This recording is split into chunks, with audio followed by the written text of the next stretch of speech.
YSR Congress party అధ్యక్షులు YS Jaganmohan Reddy గారు వినుకొండ పర్యటనని ప్రత్యేకంగా చూడాలి. వినుకొండలో అత్యంత కిరాతకంగా వైసీపీ కార్యకర్తని హత్యకు గురి కావడం అనేది రాష్ట్రంలో ఆందోళన కలిగించిన అంశం. ఈ క్రమంలో ఆ పార్టీ అధ్యక్షుడిగా వైఎస్ జగన్మోహన్ రెడ్డి గారు వినుకొండ పర్యటన చేశారు. హత్య, దాని చుట్టూ జరుగుతున్న రాజకీయాలు అనేక చర్చనీయాంశం అయినా వినుకొండ జగన్మోహన్ రెడ్డి గారి పర్యటన ఒక ప్రత్యేక కోణంలో చూడాలి.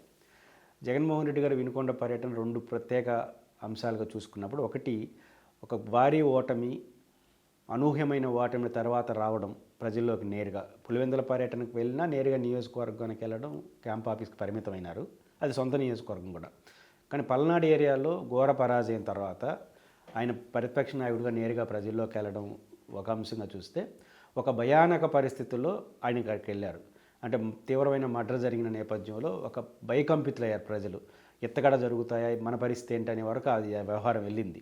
ఈ రెండు ప్రత్యేక పరిస్థితుల్లో జగన్ గారి పర్యటన ఎలా ఉంటుందని చూసినప్పుడు, ప్రారంభం నుంచి ముగింపు వరకు ఆయన అభిమానించే వాళ్ళు కావచ్చు, వైసీపీ కార్యకర్తలు కావచ్చు, రియాక్ట్ అయిన తీరు చూసినప్పుడు జగన్కి నిజమైన బలం ఎక్కడుందో మనకు స్పష్టత వచ్చింది. జగన్మోహన్ రెడ్డి గారికి నిజమైన బలం తాడేపల్లి క్యాంప్ ఆఫీసులో కాదు, ప్రజల్లో ఉందనేది మరొక్కసారి రుజువైంది. కాబట్టి జగన్మోహన్ రెడ్డి గారికి ఎక్కడ స్వాంతన చేకూరుస్తుంది, ఎక్కడ సమస్యకు పరిష్కారం అవుతుందో కూడా వినుకొండ పర్యటన రుజువు చేసింది.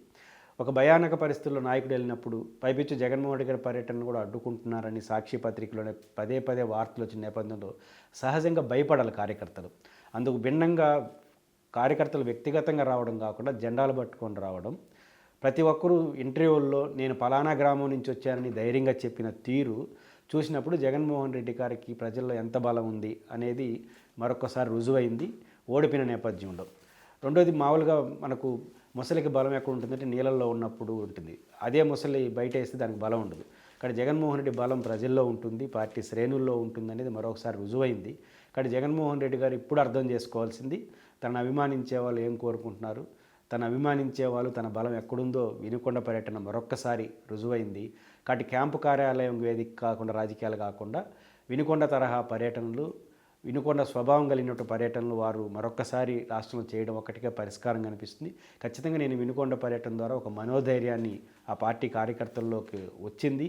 మేము భయపడలేదు అని జగన్మోహన్ రెడ్డి గారికి భరోసా ఇచ్చే పద్ధతిలో, జగన్మోహన్ రెడ్డి గారికి గుర్తుంటే ఓదార్పు యాత్ర ప్రారంభించినప్పుడు ఆయన ఒక మాట అనేవాడు, ఓదార్పు యాత్ర నేను ప్రారంభించింది చనిపోయిన వాళ్ళని ఓదార్చడం కోసం నేను వెళ్తే అక్కడ ప్రజలు నన్ను ఓదార్చారు అన్నాడు.